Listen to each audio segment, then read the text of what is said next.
The letter arrived on a Tuesday morning in March 1963, 18 years after the war had ended.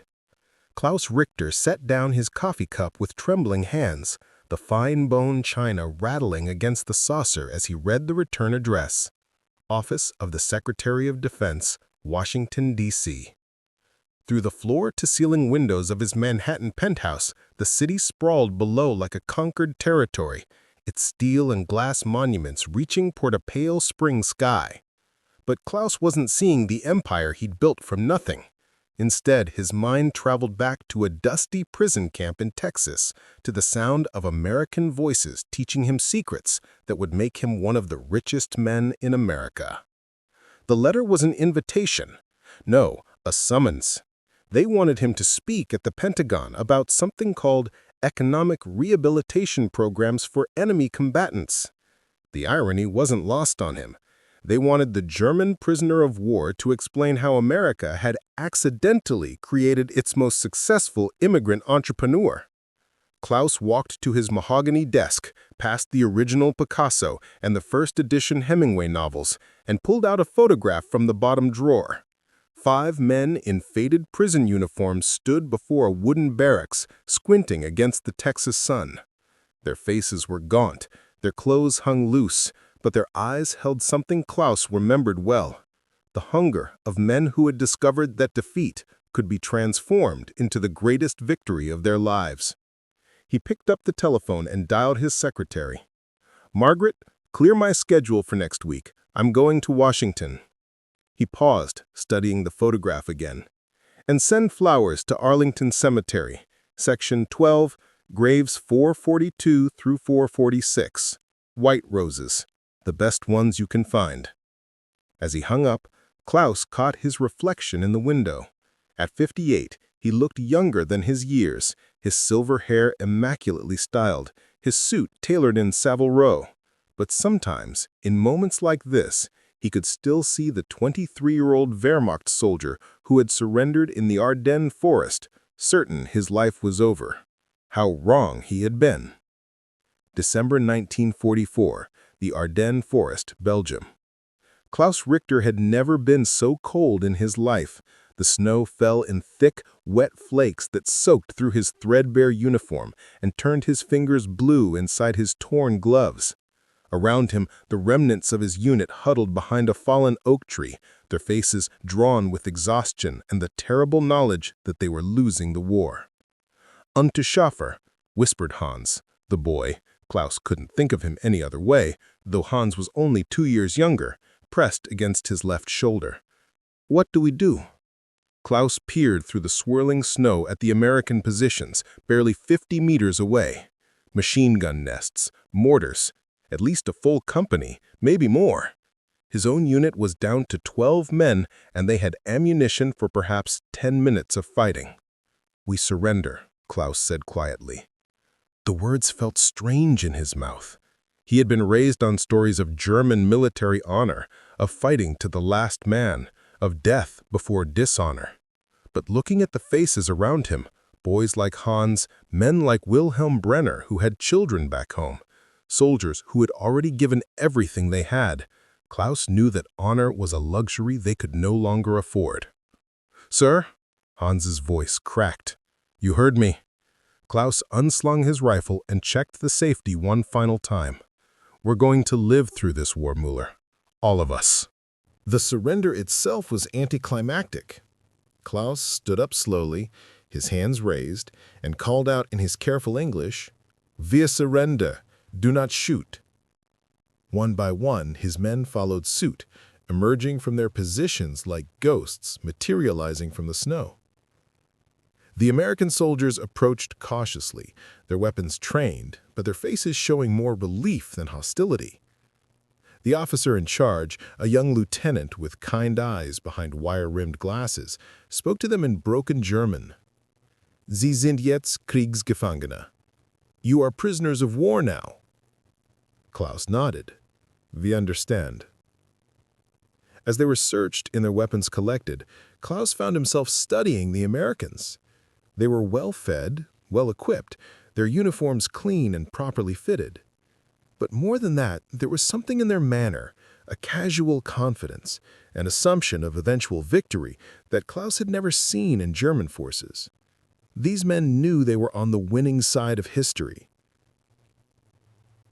The march to the temporary holding area took 3 hours through terrain Klaus knew well.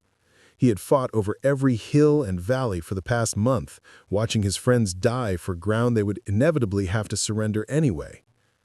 Now, walking with American guards who offered him cigarettes and shared their chocolate, Klaus felt something he hadn't experienced in years: relief. At the holding area, a hastily constructed compound of canvas tents surrounded by barbed wire, Klaus got his first glimpse of just how many Germans had surrendered. Hundreds of men sat on wooden crates or sprawled on the frozen ground, their faces bearing the same mixture of exhaustion and relief that Klaus felt in his bones. "Klaus! Mein Gott, Klaus!" He turned to see Johann Weber pushing through the crowd, his usually precise uniform rumpled and stained. Johann had been Klaus's closest friend since their training days in Bavaria, a brilliant engineering student who had been drafted into the artillery corps against his will. "Johann!" They embraced briefly, awkwardly, aware of the American guards watching. "I thought you were dead." "Nearly was. Our position was overrun yesterday morning." Johann's voice dropped to a whisper. "What happens now?" Klaus looked around the compound, at the American soldiers distributing hot soup and blankets, at the German prisoners beginning to organize themselves into informal groups based on their original units. "I don't know," he admitted, "but I think we're going to find out."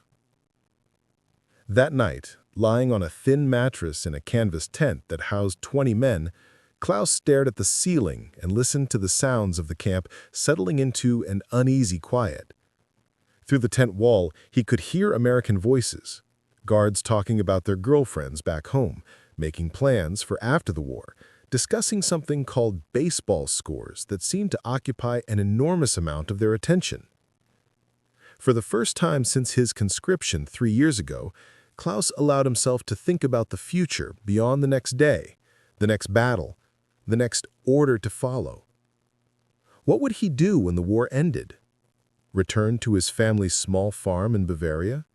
Try to resume the engineering studies that had been interrupted by his call-up? He thought about the American soldiers, their confidence, their casual assumption that the future belonged to them. What was it about these people that made them so certain of their place in the world? As sleep finally claimed him, Klaus made a decision that would change the course of his life. He was going to learn everything he could about these Americans who had defeated the mighty German war machine. He was going to understand what made them different. He had no idea that his captors were about to give him the education of a lifetime. The train journey across America took 6 days, and for Klaus, it was like traveling through a fever dream of abundance. He pressed his face to the window of the railway car, watching the landscape roll past. Endless fields of corn and wheat, cities that sprawled for miles without a bomb crater in sight. Factories with smokestacks reaching toward the sky like monuments to industrial might. "Have you ever seen anything like this?" Johann asked, settling beside him on the hard wooden bench. Klaus shook his head. Never. He had grown up on stories of American decadence and weakness, propaganda that painted the United States as a nation of soft city dwellers who would crumble at the first sign of hardship. The reality was staggering in its contradiction to everything he had been taught. The train carried 300 German prisoners, guarded by a company of American soldiers who seemed more interested in playing card games than watching for escape attempts. Not that anyone was planning to run. Where would they go in this vast country, and why would they want to leave the regular meals and warm cars for the uncertainty of freedom in a foreign land?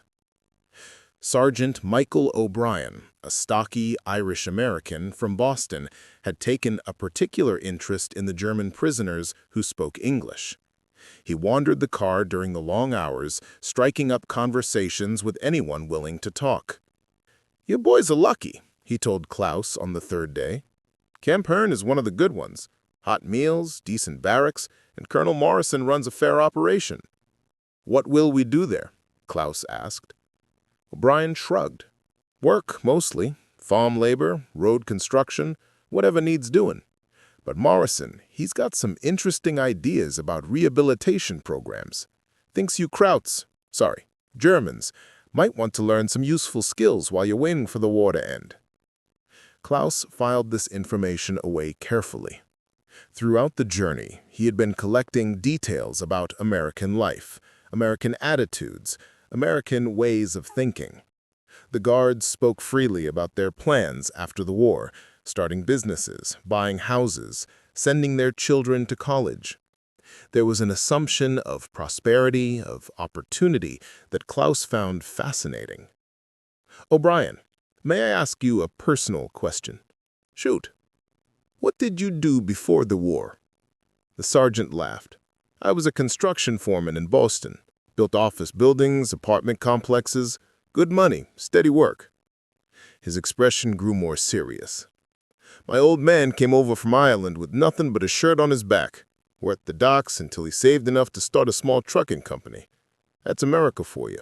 You work hard, you get ahead." Klaus absorbed this.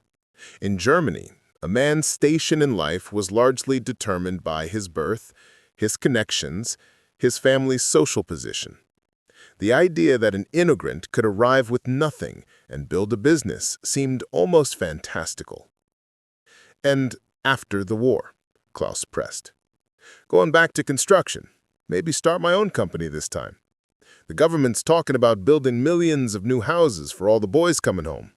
Going to be opportunities everywhere for men who know how to seize them." The train pulled into a small station somewhere in Arkansas, and Klaus watched through the window as local townspeople gathered on the platform. They didn't seem afraid or hostile, just curious about the trainload of German prisoners passing through their community. Children waved behind their parents, and Klaus found himself waving back before he realized what he was doing.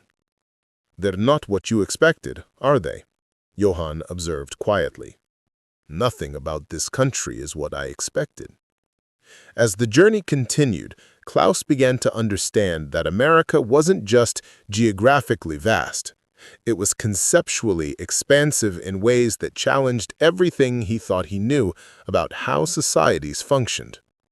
The guards came from dozens of different backgrounds: farmers from Iowa, factory workers from Detroit, shopkeepers' sons from small towns whose names Klaus couldn't pronounce. Yet they all shared a fundamental confidence in their ability to shape their own destinies. On the final day of the journey, as the train approached Texas, Sergeant O'Brien sat down beside Klaus and Johann with a serious expression. "I want to give you boys some advice," he said. "I've been watching you, and you seem like smart fellas. The war's going to be over soon, maybe this year, maybe next, and when it is, you're going to have choices to make about your futures." Klaus leaned forward. "What kind of choices?" "Well, you'll go home eventually, that's certain. But what you do with the time you have in America, what you learn, what you observe, that's going to determine what kind of life you have when you get back to Germany." O'Brien pulled out a worn notebook and showed them a list of names and addresses. "These are men I know, contractors, business owners, guys who made something of themselves. When you get to Camp Hearne, if you're smart, you'll pay attention to how Americans do business. You'll learn our methods, our systems, our way of thinking about problems." He looked directly at Klaus. "You strike me as the kind of man who could make something of himself, given the right opportunities and knowledge. Don't waste your time in that camp feeling sorry for yourself. Use it to get an education you could never get anywhere else." As the train finally pulled into the station at Hearne, Texas, Klaus felt a surge of anticipation that surprised him. For 3 years, he had been a soldier, following orders, fighting battles he didn't choose in a war he hadn't started. Now, for the first time since his conscription, he sensed the possibility of taking control of his own fate. The prison camp spread before them in the Texas heat, neat rows of wooden barracks, guard towers, and administrative buildings, all surrounded by multiple layers of barbed wire. But Klaus no longer saw it as a prison. He saw it as a school, and he was ready to become its most dedicated student. Camp Hearne sprawled across 500 acres of East Texas prairie, its wooden barracks and administrative buildings arranged with military precision under the blazing summer sun. As Klaus and his fellow prisoners were processed through the camp entrance, he was struck by the sense of permanence about the place. This wasn't a temporary holding facility, but a carefully planned operation designed to house thousands of men for months or years. Colonel James Morrison, the camp commander, addressed the new arrivals in the main assembly hall. He was a tall, lean man in his 40s with steel-gray hair and the bearing of someone accustomed to command. But when he spoke, there was something in his tone that Klaus hadn't expected from an American officer. "Gentlemen," Morrison began, and Klaus noticed that he didn't use the word prisoners. "You are here because of the circumstances of war, but you are also here because this war will end, and when it does, you will return to your homeland to help rebuild it. What you do with your time in this camp will determine whether you return as better men or merely older ones." Klaus exchanged glances with Johann, who was taking notes on a scrap of paper he'd somehow acquired during processing. Morrison continued, "We have established educational programs, vocational training, and work details that will give you skills valuable in peacetime. Participation is voluntary, but I strongly encourage all of you to take advantage of these opportunities. The America you see around you was built by men who refused to accept limitations on their potential." After the assembly, the prisoners were assigned to barracks and introduced to the camp routine. Klaus found himself in Building 7 with 15 other men, including Johann and several others from their original unit. The barracks were Spartanly furnished but clean, with real beds, footlockers, and windows that actually opened to let in the prairie breeze. Their bunkmate was Otto Steinberg, a former accountant from Hamburg-Hammel who had been captured in North Africa and had been at Camp Hearne for 8 months. Otto had transformed from a soft city clerk into a lean, confident man who seemed to know everything about the camp's operations. "The real education happens after work hours," Otto explained as they settled in. "Morrison has arranged for civilian instructors to come in 3 nights a week. They teach business methods, accounting, English conversation, even American history and government." "Why?" Johann asked. "What's in it for them?" Otto smiled. "That's the first thing you have to understand about Americans. They believe that helping other people succeed ultimately helps them succeed too. It's not charity, it's investment." Klaus spent his first week observing, learning the rhythms of camp life. The work details were real labor, road construction, farm work, building maintenance, but it was organized with an efficiency that impressed him. The American supervisors, mostly older men who had been exempted from military service, treated the German workers as skilled laborers rather than defeated enemies. His work assignment was with the construction crew, building new administrative buildings for the camp's expanding educational programs. The crew chief was Frank Kowalski, a Polish-American contractor from Houston who had volunteered to supervise prisoner labor as his contribution to the war effort. "You know anything about construction, Klaus?" Kowalski asked on his first day. "Some. I studied engineering before the war." "Good. I can always use a man who understands structural principles." Kowalski handed him a set of blueprints. "Tell me what you think about these foundation specifications." Klaus studied the plans, noting the careful attention to drainage, the generous safety margins in the load calculations, the precise specifications for materials. "These are excellent plans, but expensive." Kowalski nodded. "Americans don't mind paying more up front if it means lower costs over time. That's something you should remember. We think in terms of long-term value, not just immediate savings." As the weeks passed, Klaus threw himself into learning everything Kowalski could teach him. Construction techniques, yes, but also business practices, cost estimation, project management, and the complex web of relationships between contractors, suppliers, government officials, and workers that made American construction projects function smoothly. In the old country, Johann observed one evening, a man learned his father's trade, or perhaps his uncle's. Here, it seems like every man is expected to become an entrepreneur. Klaus nodded. He had been attending the evening classes religiously, absorbing lessons in bookkeeping, business law, and marketing. The instructors were local businessmen who donated their time to what they called preparing these boys for productive lives after the war. One instructor, Thomas Hartley, owned a chain of hardware stores across East Texas. During a lesson on inventory management, he pulled Klaus aside. "You ask good questions," Hartley said. "Questions that show you understand the principles behind the practices. Have you ever considered retail business?" "I'm an engineer by training."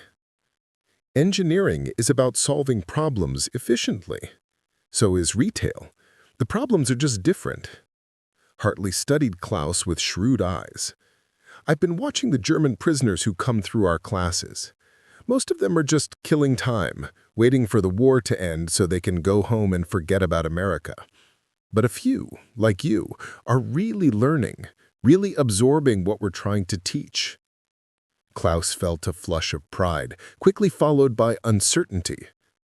"What would you suggest?" "Learn everything you can while you're here. American business methods, American ways of thinking about problems, American systems of organization. When you go back to Germany, you'll have knowledge that no one else there will have. That could be very valuable in a country that's going to need rebuilding from the ground up." That night, Klaus lay in his bunk thinking about Hartley's words. Around him, his barracks mates were settling into sleep, some reading letters from home, others playing quiet card games, a few writing in journals they'd started at the urging of one of the camp's educational counselors. Otto was at the small table near the window, working by lamplight on what looked like complex mathematical calculations. "What are you working on?" Klaus asked quietly. Otto looked up, his eyes bright with enthusiasm. "Cost-benefit analysis for a theoretical manufacturing company. It's an assignment from the business management class." He showed Klaus the neat columns of figures. "The instructor wants us to calculate optimal production levels, break-even points, profit margins, all the factors an American businessman would consider before starting a company." Klaus studied the calculations, impressed by their sophistication. "This is more advanced than anything I learned in engineering school." "That's because your engineering school was designed to produce employees. These classes are designed to produce employers." The distinction hit Klaus like a physical blow. In Germany, education had been about learning to fulfill a predetermined role in an established hierarchy. Here, education seemed to be about learning to create your own role, to build something that hadn't existed before. As summer turned to fall, Klaus began to see Camp Hearne not as a prison, but as a unique opportunity, a chance to understand the American system from the inside, to learn the methods and mindset that had made America the most prosperous nation in the world. He attacked his studies with the same determination he had once applied to military training, but now he was training for a different kind of battle, the battle to build a successful life in a world that was rapidly changing. He had no way of knowing that the knowledge he was gaining would soon make him one of the richest men in America, but he was beginning to suspect that his education as a prisoner of war might prove to be the most valuable years of his life. November 1944. The first cold snap of the Texas winter brought more than just a change in weather to Camp Hearne. It brought Dr. Elizabeth Harper, and with her, a transformation in Klaus's understanding of American ambition. Dr. Harper was an economist from the University of Texas who had volunteered to teach a special seminar on post-war economic reconstruction for the more advanced students among the prisoners. She was a small woman in her 30s with premature gray hair and eyes that seemed to see right through conventional wisdom to the essential truths beneath them. In Europe, she continued, economic planning has traditionally been centralized, hierarchical. Decisions are made at the top and implemented below. But America was built by people who couldn't wait for permission from above. Immigrants, pioneers, entrepreneurs who saw opportunities and seized them. She turned to Klaus. Mr. Richter, you've been working with our construction crew. What differences have you observed between American and German approaches to project management? Klaus considered carefully. The Americans seem to encourage suggestions from workers at all levels. In Germany, orders came from above and were followed without question. Exactly. And what has been the result of this difference in approach? The American projects are completed faster and with fewer problems, Klaus admitted. Dr. Harper nodded. Because when everyone is encouraged to think, everyone contributes to solving problems. Individual initiative multiplies collective capability. After the lecture, Dr. Harper approached Klaus as he was gathering his notes. Your English is exceptional, she said. Have you considered continuing your education after the war? Klaus felt a flush of pleasure at the compliment. I hope to complete my engineering degree when I return to Germany. I think you're capable of much more than that. Dr. Harper studied him with the same intensity she brought to economic analysis. Have you thought about graduate study in America? There will be programs for foreign students after the war. The idea had never occurred to Klaus. Would that be possible? Anything is possible if you're willing to work for it. That's the first lesson of American success. She handed him a book, The Theory of Economic Development by Joseph Schumpeter. Read this. We'll discuss it next week. That evening, Klaus dove into Schumpeter's work, struggling with the complex English, but fascinated by the concepts.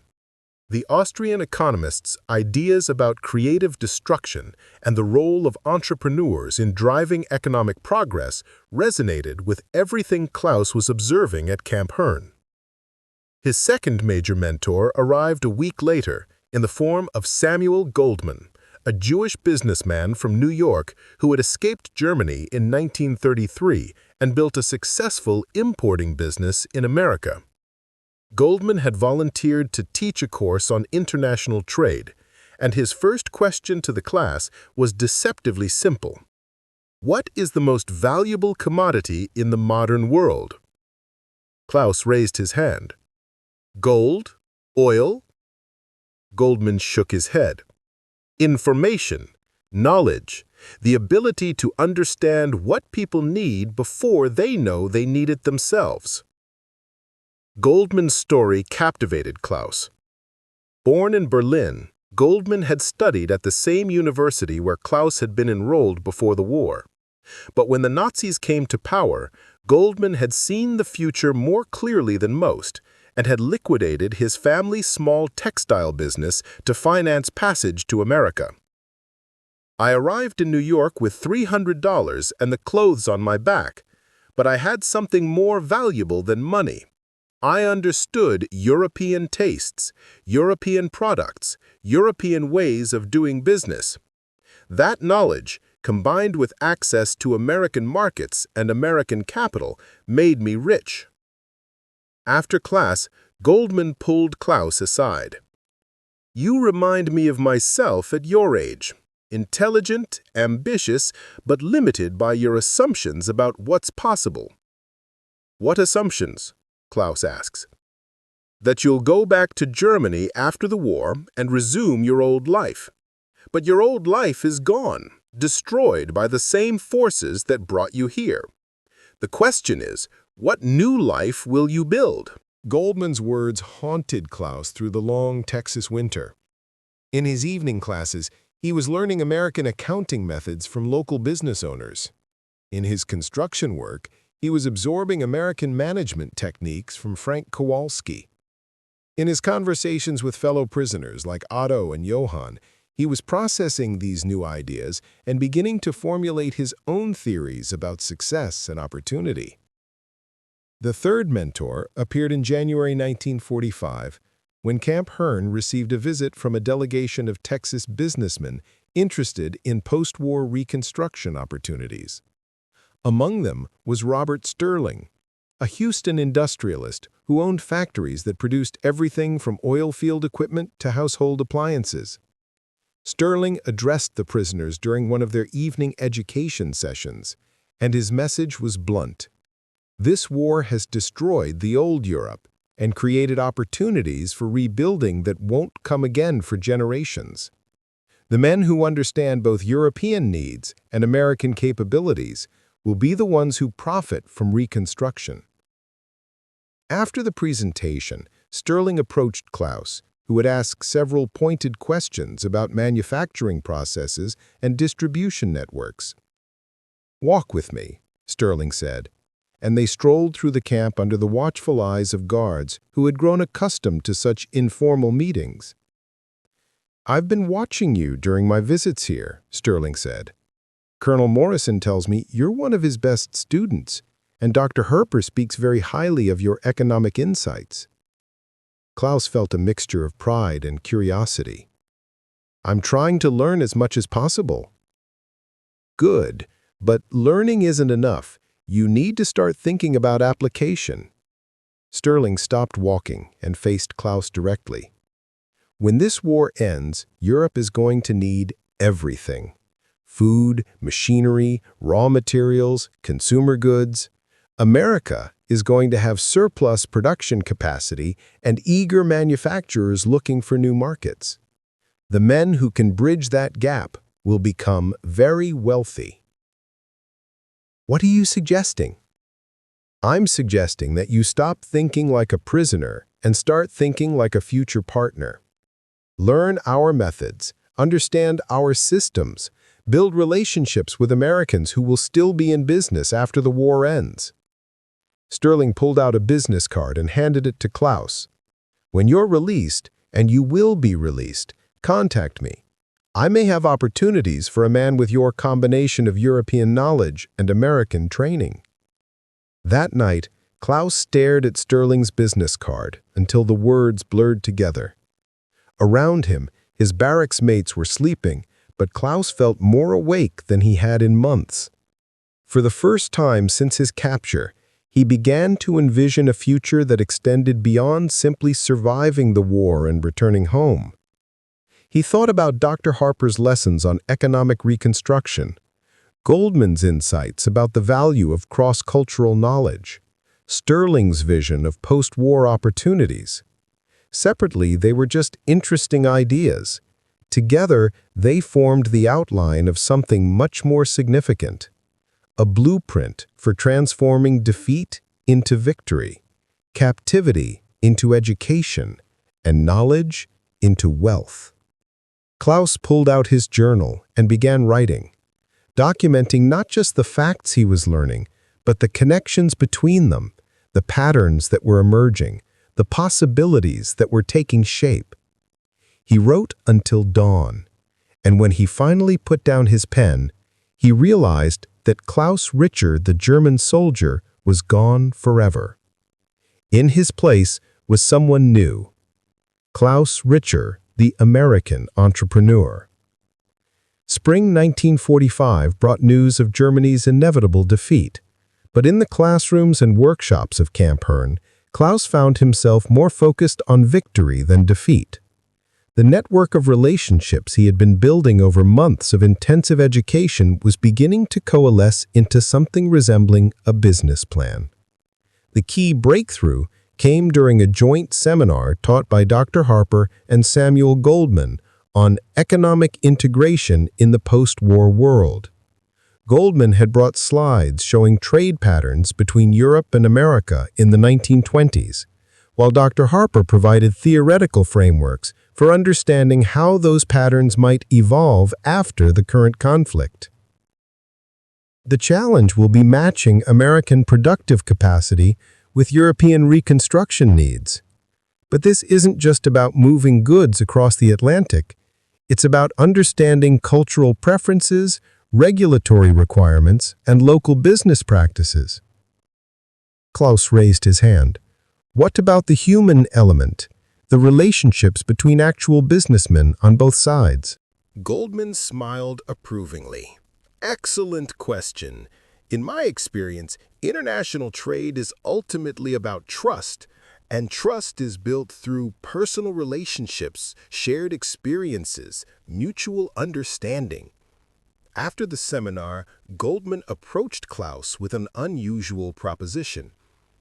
I've been corresponding with business associates in New York about establishing a program to bring selected German prisoners to American universities after the war. Would you be interested? Klaus's heart raced. What kind of program? Graduate study in business or economics, with practical internships in American companies. The idea is to create a cadre of individuals who understand both systems intimately, German efficiency and American innovation. Who would sponsor such a program? Jewish organizations, primarily. We understand better than most that economic reconstruction is the key to political stability. Goldman's expression grew serious. There are many of us who believe that the best way to prevent future conflicts is to create economic partnerships that make war unprofitable. Klaus nodded thoughtfully. The irony wasn't lost on him that Jewish refugees from Nazi Germany might become his sponsors in building a new life in America. But he was beginning to understand that American pragmatism often transcended historical grievances in favor of future opportunities. Meanwhile, his practical education continued under Frank Kowalski's supervision. The construction projects had expanded to include not just camp facilities, but also public works in the surrounding community. Klaus found himself working on a new school building in downtown Hearne, learning about local government contracts, building codes, and the complex web of relationships between contractors, suppliers, and municipal officials. You're getting a real education in American business, Kowalski observed as they reviewed blueprints for the school's electrical systems. Most college boys never learn this stuff, how things actually get built, how decisions actually get made, how money actually flows through a community. Klaus had been thinking the same thing. His fellow prisoners in the evening seminars were brilliant theorists, but he was one of the few who was also learning the practical mechanics of American commerce. The combination of theoretical knowledge and hands-on experience was giving him insights that neither pure academics nor pure practitioners possessed. The network expanded again in April when Robert Sterling returned to Camp Hearne with a delegation of Houston businessmen. This time, Sterling brought his son, Michael, a recent Harvard MBA who was being groomed to take over the family's industrial empire. Michael Sterling was Klaus's age, but possessed a confidence that came from growing up in a world where success was assumed rather than fought for. During a private dinner with selected prisoners and camp officials, Michael outlined his vision for post-war expansion. Europe's going to need everything, he said, echoing his father's earlier assessment, but they're also going to develop their own production capabilities. The real opportunity is in being there during the transition period, helping to establish systems, train personnel, set up distribution networks. Klaus leaned forward. What would that require? People who understand both markets intimately. People who can navigate German bureaucracy, but also American business practices. People who can identify opportunities and organize resources to exploit them. After dinner, the elder Sterling pulled Klaus aside. My son is impressed with your questions. So am I. Have you given any thought to my earlier suggestion about staying in touch after the war? I have. Every day, Klaus admitted. Good, because I've been thinking about expanding into European markets, and I'm going to need people I can trust on both sides of the Atlantic. Sterling handed Klaus another business card, this one from Michael Sterling. When you're released, contact my son. He's working on some interesting projects that might benefit from your perspective. As spring turned to summer and news of Germany's surrender reached Camp Hearne, Klaus found himself in the unique position of viewing national defeat as personal opportunity. While many of his fellow prisoners struggled with depression and uncertainty about their futures, Klaus was receiving job offers from American businessmen who had come to regard him as a valuable asset rather than a former enemy. Word of Klaus's insights spread through Harvard's network of alumni and corporate connections. By his second year, he was fielding internship offers from companies that had never considered hiring foreign students, much less former prisoners of war. Sterling Industries, true to Robert Sterling's word, offered him a summer position in their International Development Division. Goldman and Associates invited him to spend winter break learning their importing operations. Most surprisingly, Dr. Harper, who had left the University of Texas to join the State Department's post-war planning division, asked him to consult on economic reconstruction policies. But it was his relationship with Margaret Whitman that truly transformed Klaus's understanding of American opportunity. Margaret was the daughter of a prominent Boston banking family, a Radcliffe graduate who was auditing business courses while working on her master's thesis in economics. She was also one of the few people at Harvard who seemed genuinely curious about Klaus as a person rather than as an exotic specimen of former enemy intelligence.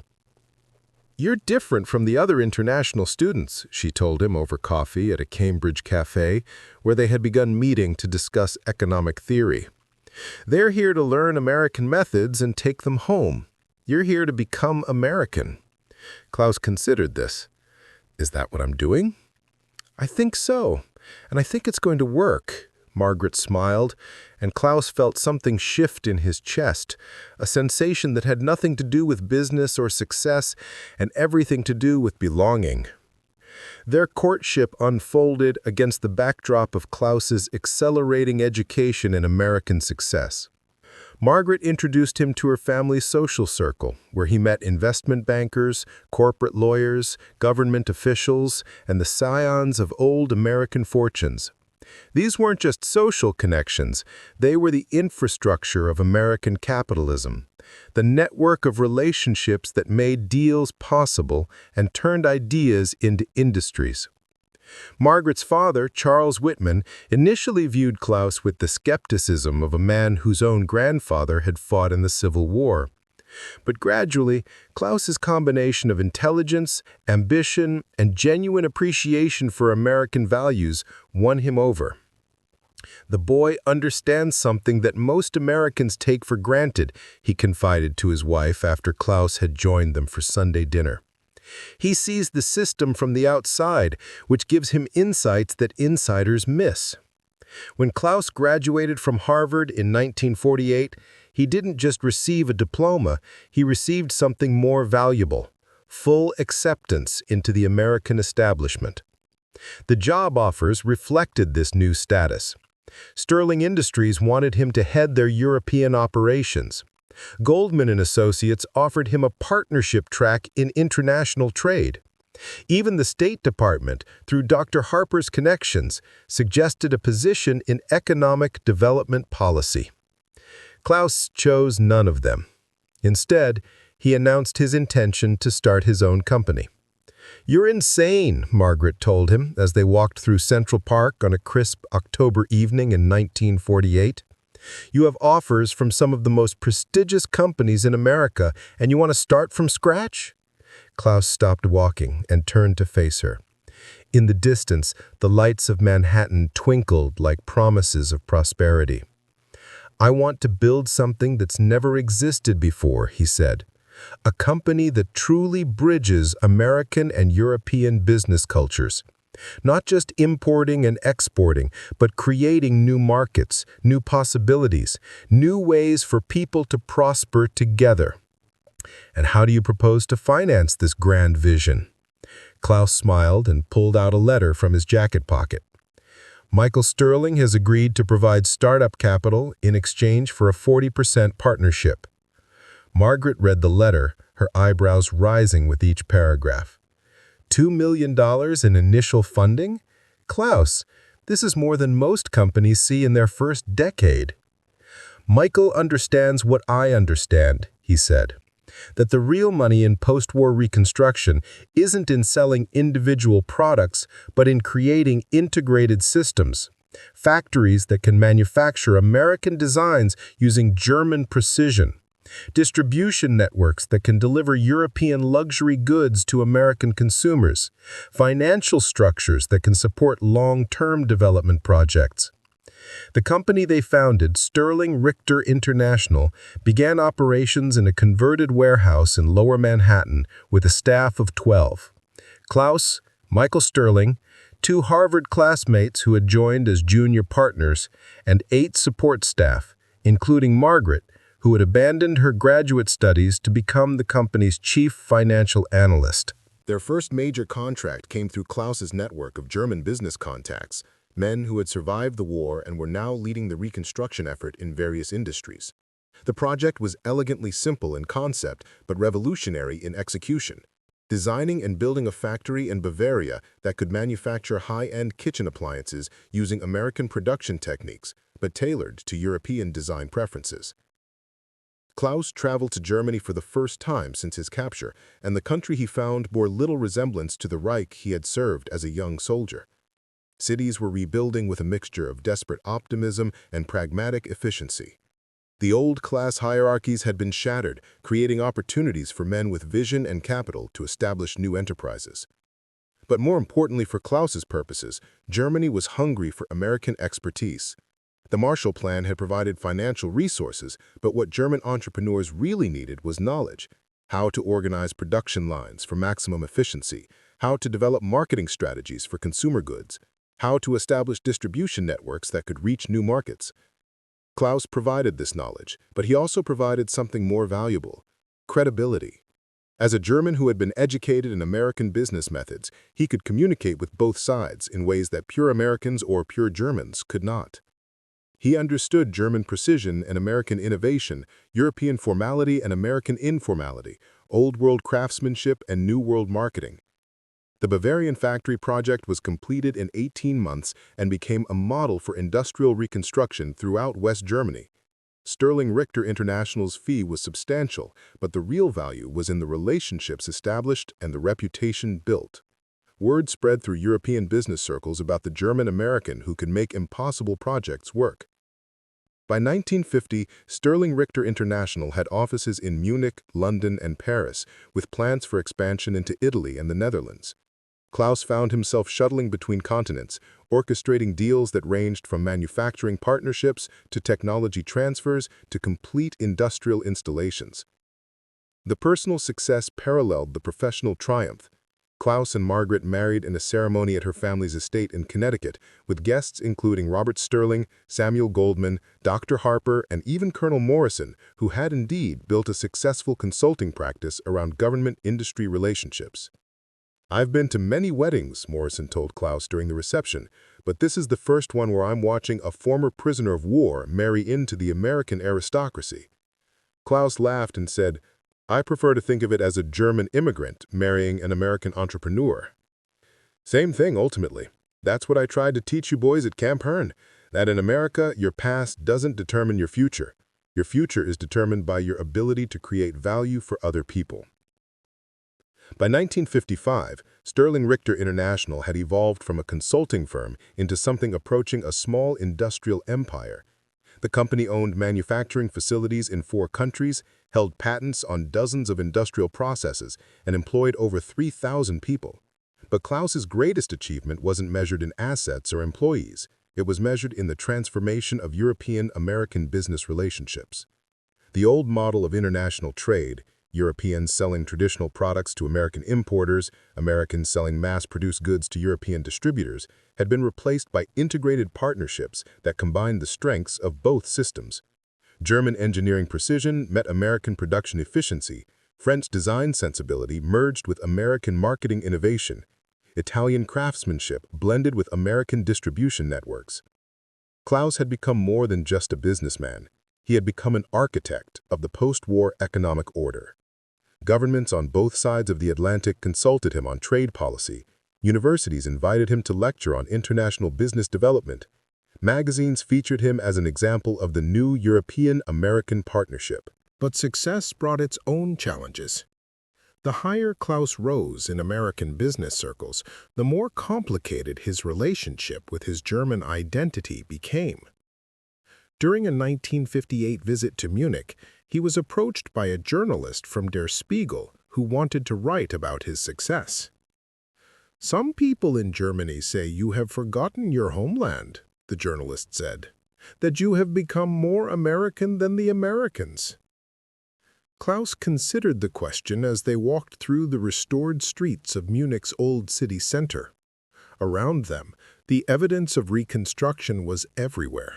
New buildings rising beside carefully restored historical structures, bustling shops selling both traditional German goods and American imports, young people dressed in American-style clothing but speaking in German dialects.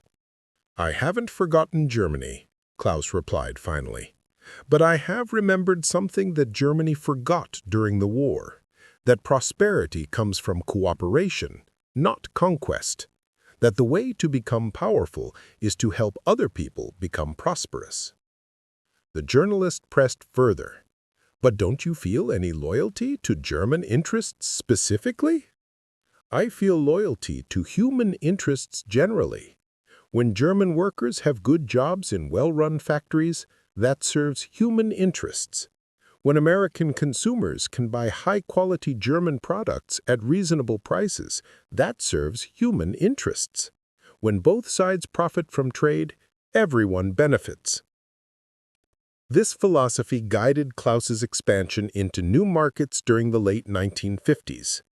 Sterling-Richter pioneered business relationships with Japan, establishing manufacturing partnerships that would become models for Asian-American industrial cooperation.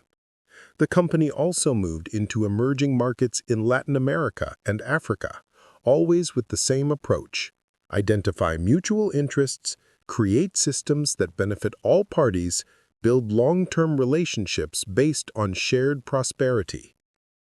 Margaret, now the mother of 2 children and a partner in the business, often marveled at the distance Klaus had traveled from his origins. "Do you ever think about what would have happened if you hadn't been captured?" she asked him one evening as they reviewed financial reports in their Manhattan penthouse. Klaus looked up from the papers spread across his mahogany desk, the same desk where he now sat 35 years later, reading the letter from the Pentagon. "I think about it often," he said. "If the war had ended differently, if I had returned to Germany as a victor instead of a prisoner, I would probably have become an engineer working for someone else's company, earning a modest salary, living a modest life." "Do you regret the war? The suffering it caused?" Klaus was quiet for a long moment. "I regret the war profoundly, but I cannot regret what the war taught me. That defeat can become victory if you're willing to learn from it. That enemies can become partners if you're willing to understand them. That the future belongs to people who can build bridges rather than walls." And so we return to that Tuesday morning in March 1963, to Klaus Richter sitting in his Manhattan penthouse holding a letter from the Pentagon and remembering 5 men in a faded photograph. The letter was indeed a summons, but it was also a recognition, an acknowledgement that the German prisoner of war had become one of America's most valuable assets in the emerging Cold War struggle for global economic influence. The Pentagon wanted Klaus to advise on economic rehabilitation programs for enemy combatants, Specifically, how to transform captured North Vietnamese and Soviet bloc prisoners into allies of American business interests. The irony was profound. The defeated German soldier was being asked to teach Americans how to replicate the miracle of his own transformation. Klaus walked to his window and looked out over the city that had become his empire. Below, millions of people were going about their daily business, working in offices and factories, buying and selling goods, building lives and raising families. Many of those people owed their prosperity, directly or indirectly, to the network of businesses and partnerships that had grown from the seeds planted in a Texas prison camp 20 years earlier. He thought about his barracks mates from Camp Hearne. Johann Weber had returned to Germany and become a successful automotive engineer, eventually joining BMW's management team. Otto Steinberg had emigrated to Brazil and built a manufacturing empire in Sao Paulo. Hans Müller, the frightened boy who had surrendered with Klaus in the Ardennes, had used his American business education to establish a chain of retail stores across West Germany. They had all succeeded, but none had traveled as far as Klaus. None had so completely transformed defeat into victory, captivity into education, exile into belonging. The telephone rang, interrupting his reverie. It was Margaret, calling from their Connecticut estate, where she was overseeing the children's education and managing the family charitable foundation. "Have you decided about the Pentagon invitation?" she asked. Klaus looked again at the photograph of 5 young prisoners squinting against the Texas sun, their faces reflecting hope and determination despite their circumstances. "Yes," he said, "I'm going to Washington." "To help them understand what you learned?" "To help them understand what America taught me, that the best way to defeat an enemy is to turn him into a partner, that the most effective weapon in any conflict is the opportunity to build a better life." Klaus hung up the phone and began preparing for his trip to Washington. In his briefcase, he packed the photograph from Camp Hearne, his original notebook from Dr. Harper's economics classes, and a copy of the business plan he had written for Sterling-Richter International. These were the artifacts of his transformation, the tangible evidence that even the most unlikely journey could lead to extraordinary destinations. As he prepared to leave his penthouse, Klaus caught his reflection in the hallway mirror. At 58, he looked every inch the successful American businessman, confident, prosperous, completely at home in the country that had once held him as a prisoner. But in his eyes, if you knew how to look, you could still see traces of the young German soldier who had surrendered in a Belgian forest and discovered that defeat could be the beginning of the greatest victory of his life. Thank you for joining me on this incredible journey through Klaus Richter's transformation from German prisoner of war to American business magnate. This story of resilience, redemption, and the power of education to transform lives illustrates one of the most remarkable aspects of the American experience: the ability of this nation to turn former enemies into partners and immigrants into innovators. Klaus's story reminds us that success isn't determined by where you start, but by your willingness to learn, adapt, and seize opportunities when they present themselves. From the barbed wire of Camp Hearne to the boardrooms of Manhattan, his journey demonstrates that even the most unlikely circumstances can become the foundation for extraordinary achievement. If this story has inspired you, please take a moment to show your support by hitting that like button and sharing this video with friends who would appreciate this remarkable tale of transformation and triumph. Your engagement helps me continue creating these in-depth, novel-length stories that bring forgotten chapters of history to life. And if you haven't already, please subscribe to the channel and ring that notification bell so you never miss our latest stories. I have many more incredible tales of human resilience, unexpected triumph, and the power of the American dream to transform lives. From stories of immigrants who built business empires to tales of ordinary people who achieved extraordinary things, there's always another amazing journey waiting to be told. Thank you for watching, and I'll see you in the next story.